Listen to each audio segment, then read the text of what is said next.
قیامت کے دن اعلان کیا جائے گا، سب نظریں جھکا لو، فاطمہ بنت محمد گزرنے لگی ہیں۔ ہوں گی تمہارے پاس زمانے بھر کی ڈگریاں، گھر پر رکھا قرآن نہ پڑھ پاؤ تو ان پڑھ ہو تم۔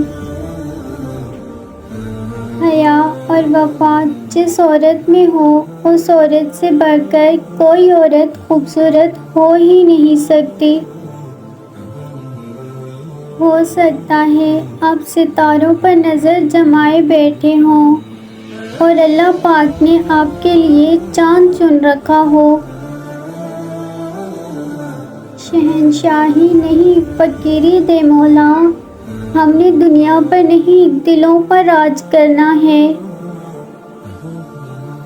سادگی میں رہنا اچھا لگتا ہے، چرچوں کا کوئی خاص شوق نہیں۔ بد کرداری سے لے کر پارسائی تک میرا ہر معاملہ میرے اللہ سے ہے۔ گلاب نہیں حجاب دیجیے، نہ آخرت اپنی خراب کیجیے۔ اپنی پیشانی کو سجدوں سے محروم نہ رکھ اقبال، بڑی قیمت چکھائی ہے اس کی حسین ابن علی نے۔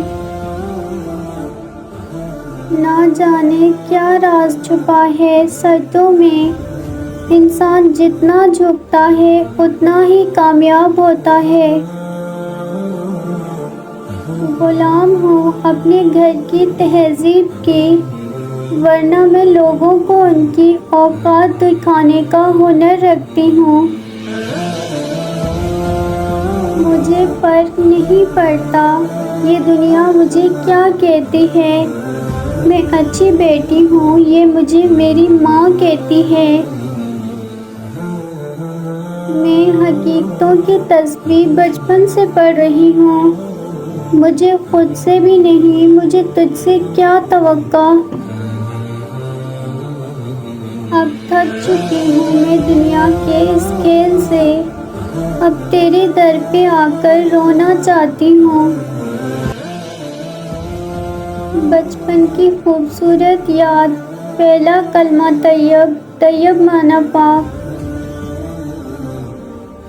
میوزک قرآن، دو دل، دو عمل، دو رد عمل۔ تم کیسا ہم سفر چاہتی ہو؟ یوسف جیسا خوبصورت؟ نہیں، اگر اس کے قریب کوئی غیر عورت آئے تو وہ کہے اللہ کی پناہ۔ چیزوں کی قدر خریدنے سے پہلے اور انسان کی قدر و قیمت ہونے کے بعد پتہ چلتی ہے۔ گفتگو کیجیے مگر احتیاط کے ساتھ، لوگ مر بھی سکتے ہیں، الفاظ کے ساتھ۔